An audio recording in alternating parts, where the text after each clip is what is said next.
mention it. 10:36 is the time. Adam is in Swansea. Adam, what would you like to say? Firstly, I want to agree with what you've just said. I think the tactics of the tactics of Kamala's loss come down to the fact that Biden should have dropped out earlier. They should have given them much more time to have a convention and actually have a discussion around ideas and what they stood for. As a result, I think Kamala was chained to Biden's economic unpopularity, which I do personally think was unwarranted. Well, how do you unchain from that, given that his economic performance on by any objective measure was actually good? I mean, I know that politicians can campaign in poetry and have to govern in prose, although Trump's probably an exception to that rule. But on inflation and growth, most heads of state would kill, most prime ministers and presidents would kill for his figures. I think it comes down to largely how liberals and the left in this country and across the pond, I think how we communicate to our own working class and our own middle class. Yes. I think, people vote on the economy, but people listen to politicians. They don't, though. I'm sorry to jump on you there. They don't vote on the economy. They vote on their personal finances. Well, okay. Respectfully, they vote on how they feel the economy is doing for them. Yes, but they listen to the politicians that speak to them personally on other things. And Trump, as abhorrent as he is, spent his early his political foraging speaking to people on concerns that were not necessarily being addressed by other politicians. Yes. And I think that we do that in this. I think we do that in this country. And on the economy, well, it's a chicken and egg situation, isn't it? If you allow people in, or people make their way into the public space who wang on about nothing other than immigration, and then you can watch. There's been some brilliant research done into this. There's a reason why it dropped off a cliff as an issue of public concern shortly after Brexit in this country. The tail wags the dog. The politicians, the public figures, and crucially the media, who make it an enormous issue,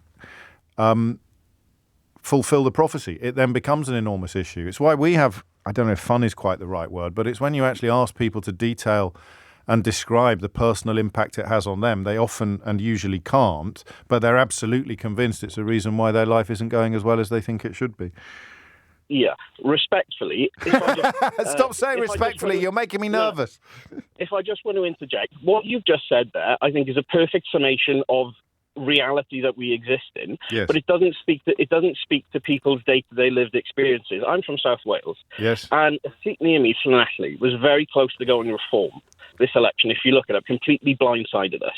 And I think it's gone reform it's nearly gone to reform because in the constituency there was a hotel, a very, very popular hotel, which was shut down, and there was a big prolonged fight about whether there were going to be migrants, asylum seekers housed in this hotel. Well, respectfully, it wouldn't have shut down if it was very, very popular.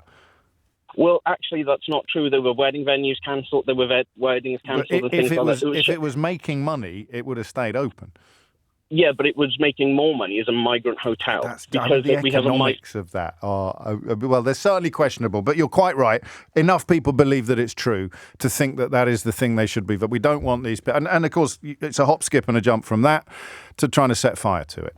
But this conversation right now, how well do you think this goes over with people that have these concerns about these migrants? Well, you say to them, it's exactly the conversation I was just alluding to. You say to them, how is that affecting you? Well, if you live in Llanelli, yes. You've lost one of the only wedding venues in the town. You've lost a place to go. Which is a decision taken by the owner. Yeah. So why are we blaming the poor sods that are staying in it for that? Well, that's exactly it.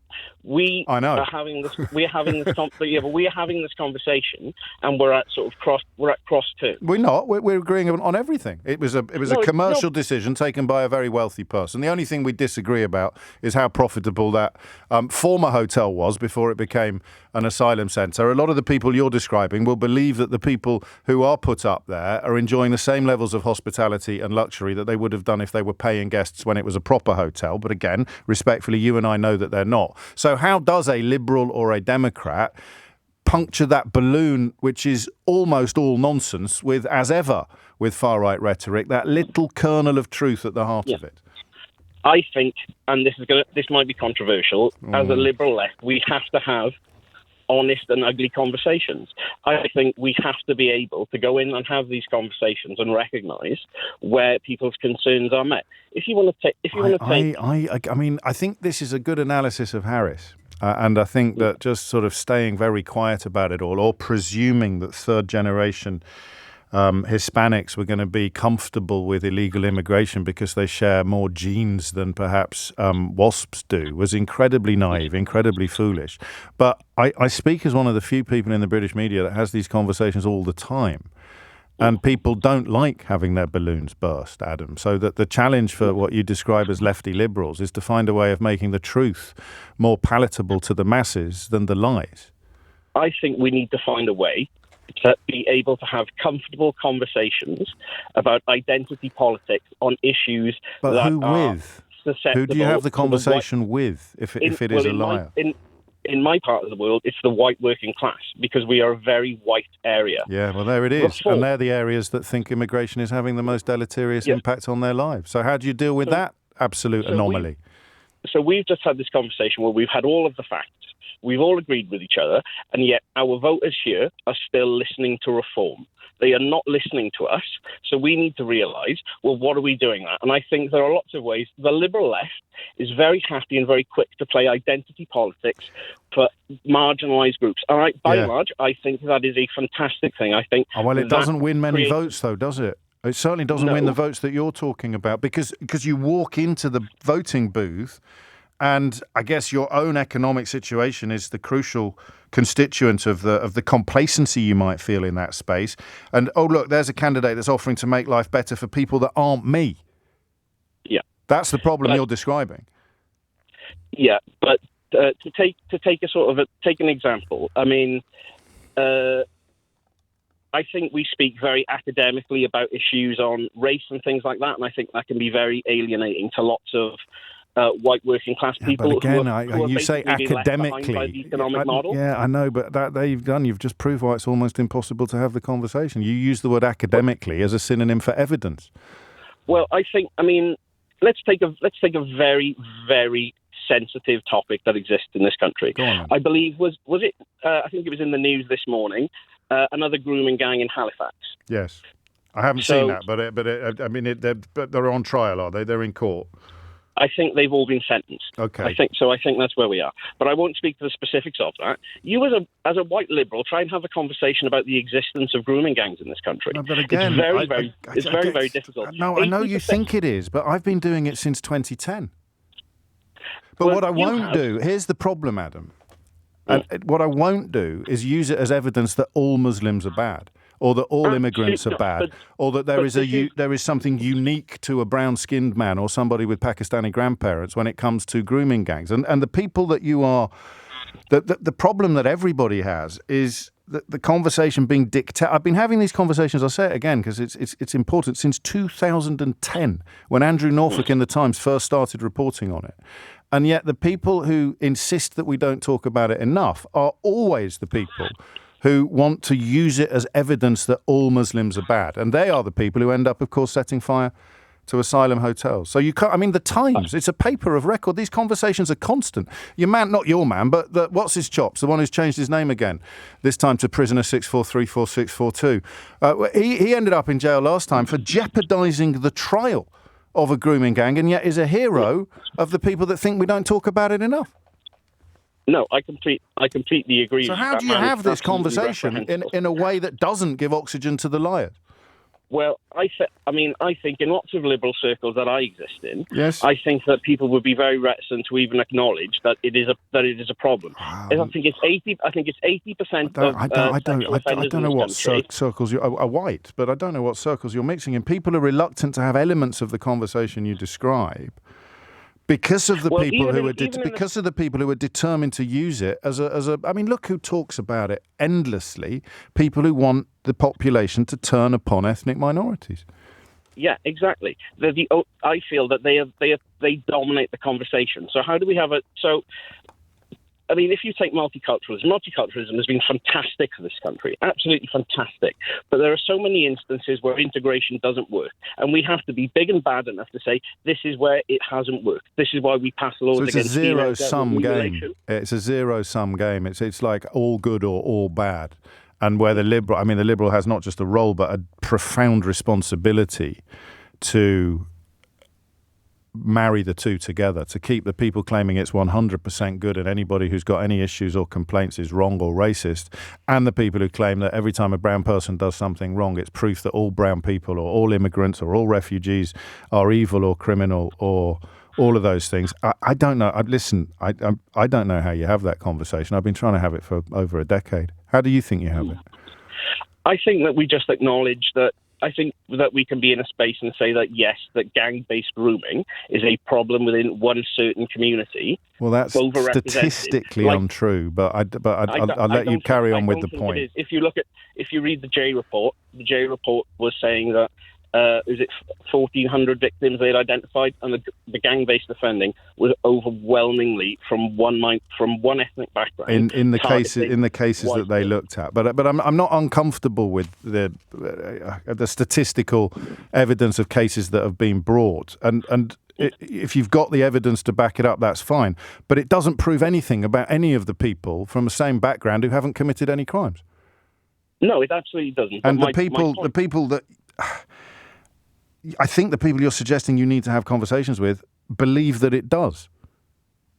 I think this comes back down to infantilizing people and saying that they're wrong for believing what they feel and what they see. Yeah. I think if you see loads of people coming into this country via boat every day, I think that's going to rile you, and I think it's very understandable that would rile you, whether you're an immigrant who's come here legally, whether you're somebody who's lived here all your life. And I feel like when Keir says smash the gangs, well, yeah, he's speaking very practically. We all know that we need to crack down on organised crime. We all need to open up legitimate routes so refugees can get here safely without having to get in a boat. But when we say smash the gangs, well, that doesn't speak to the people who are annoyed that people are coming here, because, I mean, frankly, some of these people, and we have the statistics, are economic migrants. Some of them are refugees and asylum seekers we've abandoned because we pulled up the roots. But we need to be able to say that, look, we need to have a system that works, and we need to recognise that. And we just speak in terms like smash the gangs, and it doesn't address people's concerns, so they don't listen to us. What does address their concerns? I feel like accepting and maybe not being so quick to play identity politics maybe all of the time. But the concerns are still there. What addresses the concerns, not how they feel about the rhetoric or the words? Sorry, I don't... Well, what would a policy look like? You're talking about how the conversation needs to change. What would a policy look like? Again, I think opening up safe routes. I think third country processing, so that people can come over here. I think speeding up asylum processes. I think all of the bread and butter. That's what Labour has talked about historically. Yeah. So the question is, why that hasn't worked? Well, we don't know if it's worked yet or not, because we haven't. Or as a policy proposal, because I think what would work politically is promising to deport them all, which is what Donald Trump has done. And that's why I worry, even though I agree with most of what you've said, I worry about where these conversations lead because of the motivation of the people you'd be having the conversations with. I mean, how many of the people, for example, if we were to make a list of who do you think would be a helpful person to have the conversation with about a more robust and open immigration discussion, and we start making the list of all the people that reach for the talking points you've reached for from the other side, if you like, of the progressive divide, and then ask how do they feel about Donald Trump's promise that he's going to deport everybody and quite possibly use the army to do it, and they'd almost all be on board with it. So that's the Pandora's box that you run the risk of opening up. I feel like we're way past that, and I feel like we were way past that in 2016. Like, as we've been through it, if you want to vote on the economy, Kamala was obviously the better choice. If you want to vote on immigration, well, Obama was the deporter-in-chief. We have the facts. So that didn't work either. but people don't listen to us. And I think it's because... Speak for yourself, champ. Yeah, sorry. Yeah. No, but you're right. I mean, we're not winning any arguments at the moment, except in the very short-term context of UK politics. The fear is that a couple of texters are picking up on, and I don't think you have said this, but the fear is that you're suggesting that we should allow the whole conversational agenda to be set by the scaremongering and the sort of Murdoch-flavoured rabble-rousing. I don't think that we should let that conversation be set by it. But for years, these conversations have been happening without us. That's why we had Brexit. That's why we've had Trump. I guess this is where my unique position becomes unhelpful, actually, because I've done nothing but have these conversations for a decade and a half. And I'll tell you something, when you actually use evidence to point out to people that their feelings are unfounded, guess what, Adam?